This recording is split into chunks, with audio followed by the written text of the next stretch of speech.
khusus. Apa sih teori relativitas khusus itu? Untuk penjelasan lebih lanjut, simak video berikut ya. Pada kesempatan kali ini kita akan membahas tentang teori relativitas khusus. Nah, teori relativitas khusus ini dikemukakan oleh siapa sih? Kita kenalan dulu nih sama Albert Einstein. Dia adalah seorang fisikawan legendaris asal Jerman yang telah memberikan sebuah gebrakan dalam perkembangan fisika modern. Namanya menjadi terkenal setelah postulatnya berhasil menarik perhatian dunia fisika saat itu. Nah, postulat Einstein tersebut dikenal dengan nama teori relativitas khusus dan teori relativitas umum. Nah, teori relativitas khusus ini dikemukakan sama Einstein pada tahun 1905 dan berselang 1 dekade kemudian dia kembali mempublikasikan postulatnya yang umum atau relativitas umum, berarti pada tahun 1915. Nah, pada kali ini kita akan membahas tentang teori relativitas khusus. Nah, teori ini dikatakan relativitas khusus karena hanya berlaku untuk kerangka acuan inersial, yaitu kerangka acuan yang bergerak dengan kecepatan konstan terhadap kerangka acuan lain. Seperti itu. Nah, teori relativitas khusus ini terdiri dari 2 postulat. Yang pertama, hukum-hukum fisika dapat dinyatakan dalam bentuk persamaan yang sama pada acuan yang bergerak dengan kecepatan tetap satu terhadap yang lainnya. Misalkan, kamu sedang berada di peron stasiun kereta, sedangkan teman kamu berada di dalam kereta yang melaju dengan kecepatan 80 km per jam. Menurut kamu yang diam, teman kamu yang berada di dalam kereta lah yang melaju dengan kecepatan 80 km per jam. Namun, menurut teman kamu yang berada di dalam kereta, dia itu diam. Justru kamu yang berada di peron stasiun yang bergerak dengan kelajuan 80 km per jam. Seperti itu. Nah, inersialnya gimana? Inersialnya adalah arah laju dari si keretanya. Seperti itu. Terusnya, yang kedua, postulatnya itu menyatakan bahwa kelajuan cahaya dalam ruang hampa sama besar untuk semua pengamat, tidak bergantung pada gerak sumber atau pengamat. Atau mungkin lebih lengkapnya seperti ini. Cahaya merambat melalui ruang hampa dengan kecepatan yang konstan dan bernilai C sama dengan 3 dikali 10 pangkat 8 meter per second, dan kelajuan cahaya tidak bergantung pada kelajuan sumber cahaya maupun kelajuan pengamatnya, seperti itu. Jadi, beda dari, ini kan teori relativitas khusus ya, beda dari teori relativitas Newton yang menyatakan kalau ruang dan waktu itu adalah mutlak. Pada postulat yang kedua ini, Einstein menyatakan justru ruang dan waktu itu yang relatif. Nah, kelajuan cahaya atau kecepatan cahaya tadi dalam ruang hampa itu merupakan besaran yang mutlak. Jadi mau dimanapun ruang hampanya itu tetap segitu. C sama dengan 3 dikali 10 pangkat 8 meter per second. Yang artinya tidak ada kelajuan lain atau kecepatan lain yang lebih besar daripada kecepatan cahaya. Jadi, diukur dalam semua kerangka acuan bergerak, kelajuan cahaya dalam ruang vakum adalah sama. Nah, jika ada 2 orang pengamat seperti contoh yang tadi, mengamati suatu peristiwa, yang satu diam, seperti kamu yang ada di peron, dan teman kamu yang ada di dalam kereta itu bergerak pada peristiwa itu, maka persamaan ruang dan waktu antara kamu dan teman kamu itu tidak sama. Pada teori relativitas khusus ini mengandung suatu pengali, yaitu gamma, yang disebut dengan tetapan transformasi Lorentz. Gitu. Nah, Dengan menggunakan konsep relativitas khusus ini, kita juga dapat menghitung kecepatan relativistik. Misalkan, pada peristiwa kamu yang diam di dalam peron itu adalah C, dengan teman kamu yang berada di dalam kereta api itu B, teman kamu yang di dalam kereta api melemparkan sebuah batu atau A searah dengan arah kereta api, maka kecepatan batu itu menurut kamu yang diam di peron stasiun akan mengikuti persamaan berikut, di mana V sama dengan VCA sama dengan VCB ditambah VBA per 1 ditambah VCB ditambah VBA per C kuadrat. Seperti itu. Udah keterangannya bisa kalian lihat di bawah. Oke, nah kita lanjut ke contoh soalnya. Oke, contoh soal ini kita baca dulu soalnya. Ada seorang pengamat di stasiun ruang angkasa mengamati adanya dua pesawat antariksa A dan B yang datang menuju stasiun tersebut dari arah yang berlawanan dengan laju V sama dengan 0,7 C, C-nya adalah cepat rambat cahaya atau kecepatan cahaya. Kelajuan pesawat A menurut pilot pesawat B adalah oke. Kita bahas.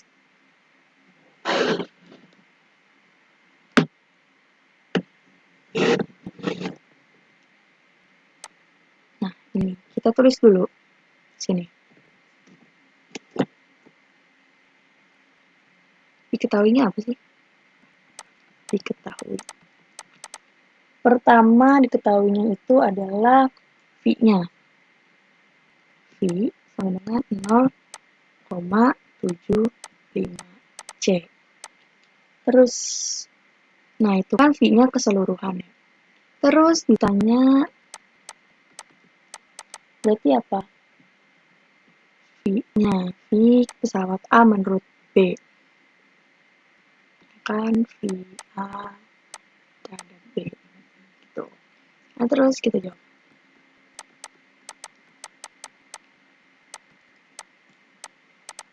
Berarti pakai rumus apa tadi?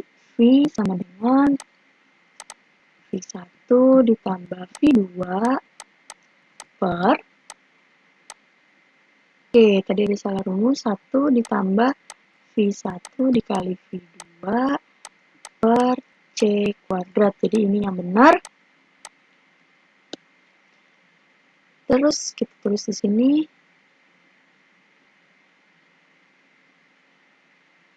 V sama dengan kita masukin berapa nilainya? 0,75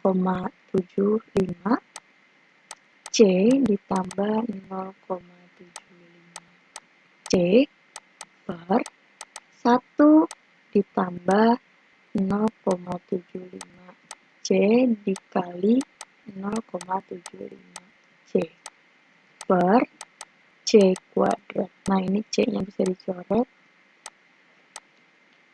V sama dengan berapa? Berarti 75 tambah 75 itu 24 C. Nah, ini 24 ditebelin per berapa? 75 kali 75 itu berapa? Ayo ditambah 1 bisa hitung, nanti hasilnya ada 25. Nah, ini dia jawabannya. Ya, mudah kan? Oke, next. Kita lanjut.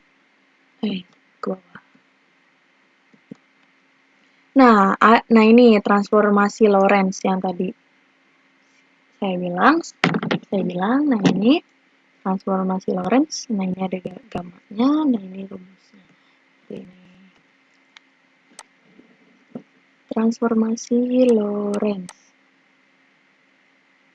Nah, dampak lain dari teori relativitas khusus itu apa sih? Dia nanti ada dilatasi waktu, ada kontraksi panjang, masa relativistik, momentum relativistik, dan energi relativistik. Oke, buat transformasi Lorentz, kita langsung ke contoh soalnya aja.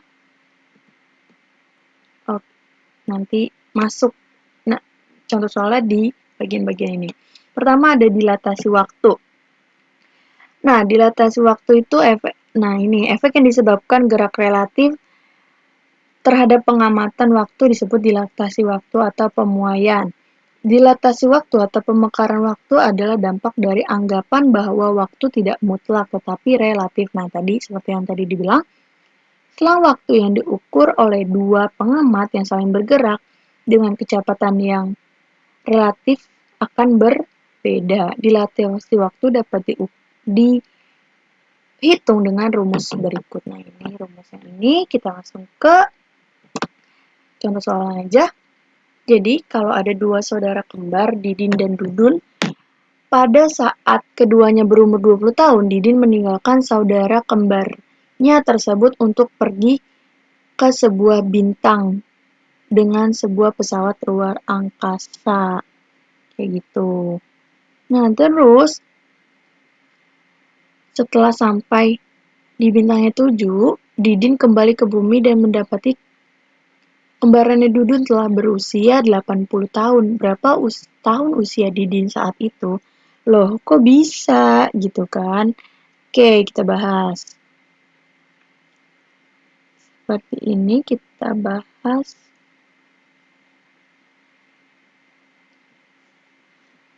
Ya, yang pertama kita bahas dulu di sini. Diketahuinya apa? T0.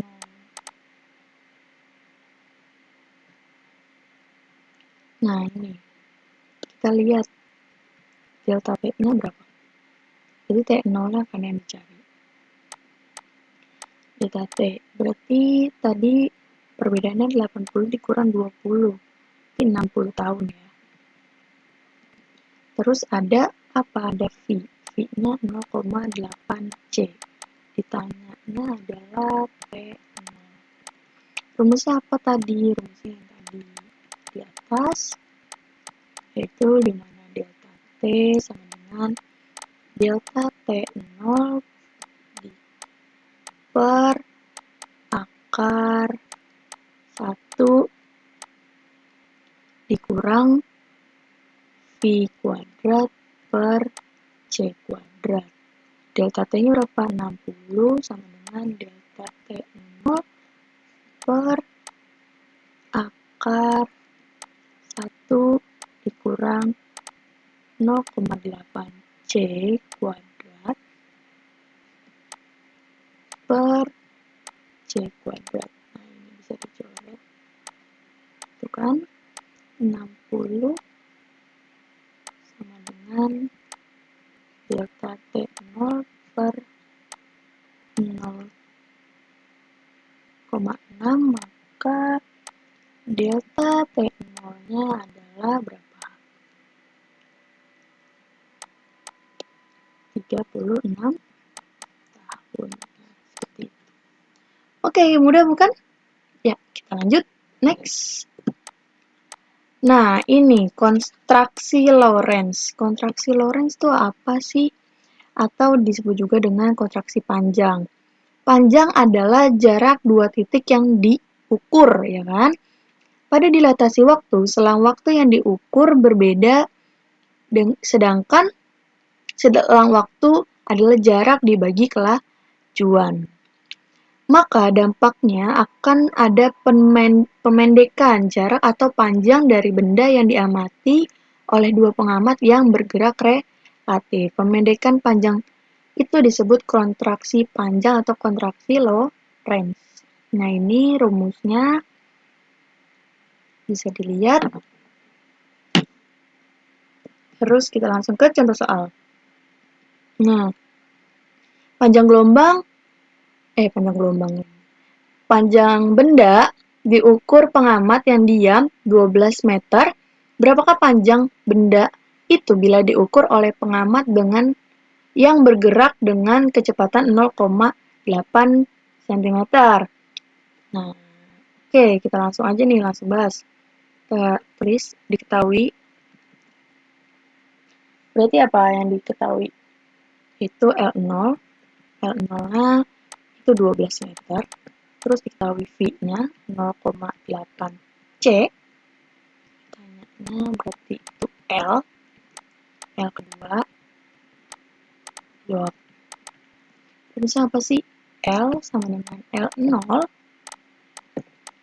akar 1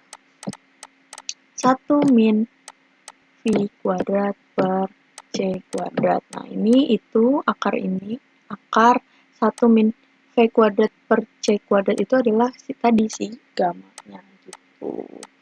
Nah, terus kita langsung masukin L sama dengan berapa L0-nya? 12. Terus akar 1 dikurang 0,8 C kuadrat per C kuadrat. Nah, ini C-nya bisa dicoret karena jadi C kuadrat. L sama dengan 12 dikali 0,6. Berarti L-nya berapa? Kita tulis di sini. L-nya sama dengan 7,2 meter. Oke, gitu. Berarti terjadi apa? Terjadi pemendekan seperti teorinya. Oke, next. Nah, ada masa relativistik. Masa relativistik itu apa sih? Jadi, berdasarkan teori relativitas khusus, massa benda yang bergerak akan lebih besar dari massa yang diam. Seperti itu. Kita langsung masuk aja ke contoh soalnya. Nah, gimana nih maksudnya? Massa diam sebuah partikel adalah M0. Massa sebuah partikel tersebut saat bergerak dengan kecepatan 0,8 C akan bertambah menjadi, nah ditanyain itu tadi, berarti yang diam. Yang diam itu berarti M apa? M apa? M aja kan? Atau M0? Ya M0. M0 jadi M0 diketahui. M0 sama dengan M0 karena diam. Terus kecepatannya berapa? 0,8 C. Ditanyanya apa? Ditanyanya M. Oke, kita jawab. M sama dengan M0 per apa? Akar 1 min V kuadrat per C kuadrat. M0 lagi tutup M0 per akar 1 min 0,8 C kuadrat itu maksudnya per C kuadrat. Nah, ini kita coret. M sama dengan M0 per berapa? Pastilah ya, 0,6. Berarti M sama dengan apa? 1,67 apa? M? Tuh. Dah? Oke. So, kita next. Ya. Nah, ada momentum relativitas khusus. Relativistik. Nah, apa nih maksudnya? Setiap benda yang memiliki massa dan kecepatan pasti memiliki momentum. Jika kita gunakan persamaan relativistik pada persamaan momentum, maka dihasilkan persamaan momentum yang baru, yaitu momentum relativistik. Nah, itu ada persamaannya di bawah. Oke, kita langsung lanjut ke contoh soalnya aja. Sebuah benda yang bermassa, oke, sambil kita tulis.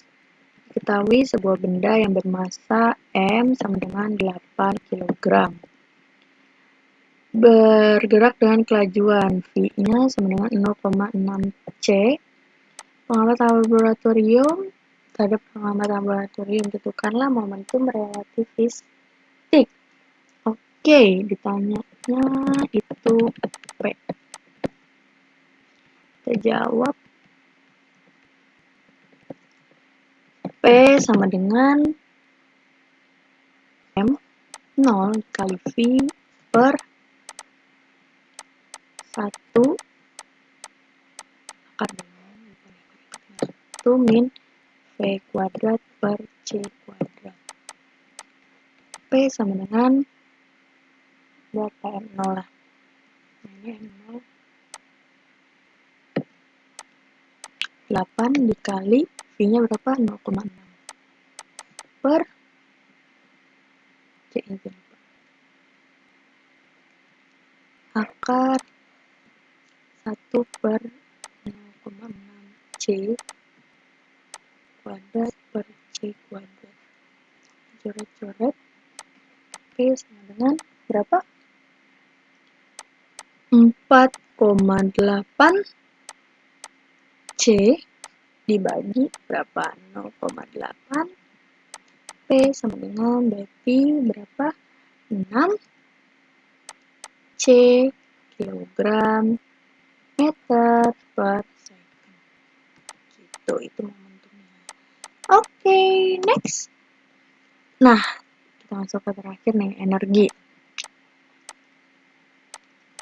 Energi relativistik. Menurut teori relativitas khusus Einstein, energi merupakan hasil perkalian dari massa dan kuadrat kecepatan mutlak sehingga terdapat kesetaraan antara massa dan energi.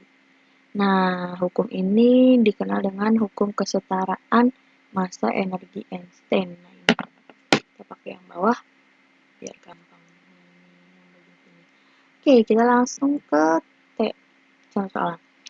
Sebuah elektron yang mempunyai massa diam M0 bergerak dengan kecepatan 0,6 C, maka energi kinetiknya oke diketahui. M apa?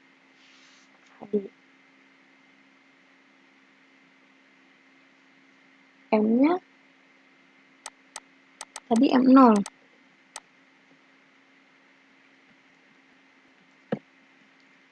Terus abis itu ditanya, diketahui apa C-nya, kok C sih? V-nya sama dengan 0,6 C. Ditanya itu adalah Eka. Kita jawab. Berarti apa? Eka sama dengan M0 C kuadrat. Nah, ini ada mutlaknya 1 per akar 1 min V kuadrat C kuadrat min 1. Eka sama dengan berapa tadi? MO C kuadrat mutlak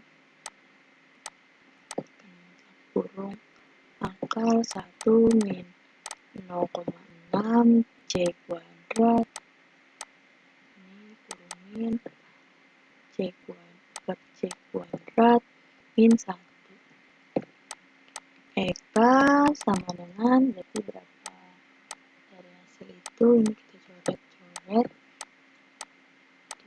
minusnya ini jadinya dapat 0,25 C kuadrat. Oke, dan next.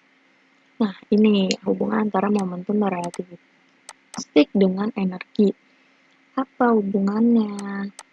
Ada hubungannya energi partikel yang bergerak, energi kinetik tadi, partikel yang bergerak relativistik atau mendekati kecepatan cahaya sama dengan selisih antara energi total dan energi diamnya. Nah, jadi kayak gitu pakai rumus yang paling bawah. Jadi itulah teori relativitas khusus Einstein yang telah menjadi pintu gerbang menuju fisika modern. Itu. Oke, kita ke contoh soal terakhir. Nah, ini sebuah partikel bergerak dengan momentum linear, berarti di sini P-nya 5 MeV per C. Kalian bisa cari sendiri ini apa? Pasti ingat dong harusnya. Terus ada energi 10 MeV di mana rumusnya P per E sama dengan M0 V per akar 1 min V kuadrat per C kuadrat dikali dengan akar 1 min V kuadrat per C kuadrat per M0 C kuadrat. Ini P per E sama dengan, yang ini bisa kita coret, yang ini bisa coret, oke. Sisa apa? V per C kuadrat. P per E sama dengan tadi berapa? P sama E nya berapa? Ini C per kuadrat, berarti tadi 5 per MEV per C per 10. V per C kuadrat, ini C ini coret, jadi sama dengan 0,5 apa? Sisa C1 di sini. Udah, kayak gitu deh jadi kelajuannya. Oke, terus terakhir, nah ini kesetaraan massa dan energi dalam teknologi nuklir. Sebelum dimunculkan teori relativitas khusus, massa dan energi dianggap sebagai dua besaran yang sangat berbeda dan berdiri sendiri. Peringatan Einstein bahwa ada kesetaraan massa dan energi yang dinyatakan dalam persamaan E0 sama dengan M0 C kuadrat atau E sama dengan MC kuadrat merubah pandangan manusia. Hal ini dibuktikan dengan dijatuhkannya bom atom yang telah menunjukkan massa uranium berubah menjadi energi yang sangat besar.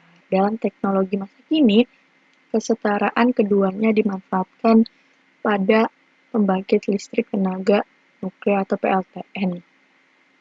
Kesetaraan massa dan energi dalam fisika inti memegang peranan penting pada reaksi fisi atau pembelahan inti maupun reaksi fusi pada penggabungan inti. Seperti itu. Nah, ini contohnya. Ini dia PLTN. Oke, ya. Sekian pembahasan kali ini. Semoga mengerti. Kurang lebihnya mohon maaf. Wassalamualaikum warahmatullahi wabarakatuh. Sampai jumpa lagi.